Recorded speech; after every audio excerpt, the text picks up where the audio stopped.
Good morning. It's a sad and very disturbing morning.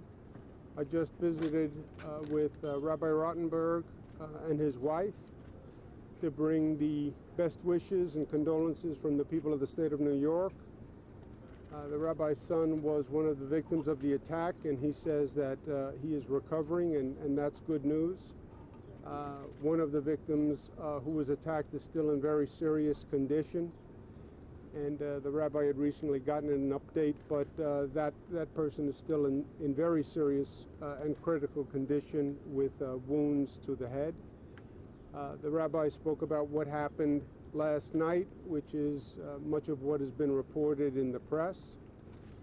It's important for me to express to the rabbi and to all the people of the state of New York that this is intolerance meets ignorance meets illegality. This is an intolerant time in this country.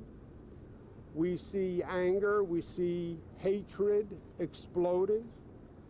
It is an American cancer in the body politic.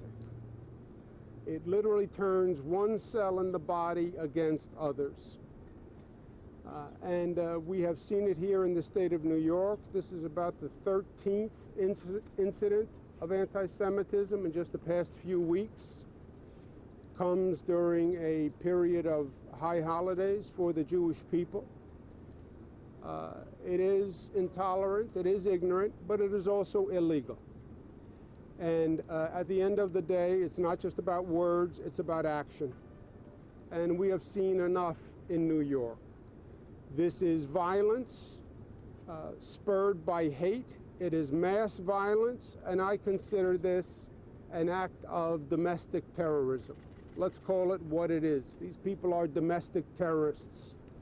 And the law should reflect that, and they should be punished as if it was an act of terrorism.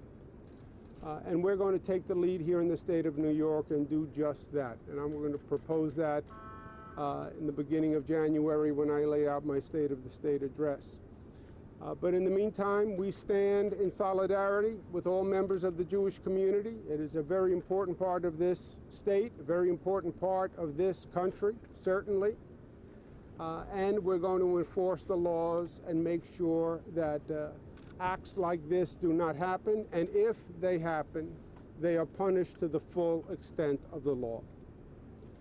Okay? One quick question, sir. Community leaders have openly talked about needing greater security measures. What is the government doing to stem the explosion of hatred toward faith-based communities in the state and across the nation? Yeah, well, look, it is a nationwide problem, and I referred to it as an American cancer, and I believe that.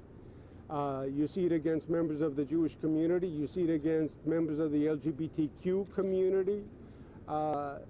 What's happening is this nation's diversity, which is our greatest strength, is turning into a weakness. Once you demonize differences, you attack the very fabric and culture of this country, because we are all different. Once you start saying, well, if you are different, then I am uncomfortable with your differences, then you're saying we're all uncomfortable with one another. And that is what is happening nationwide. Lack of tolerance, ignorance, and people breaking the law based on different religions, different races, different creeds. We have increased security in this state. I think it's time to step up the law enforcement. We have hate crimes. We have very aggressive hate crimes that we prosecute.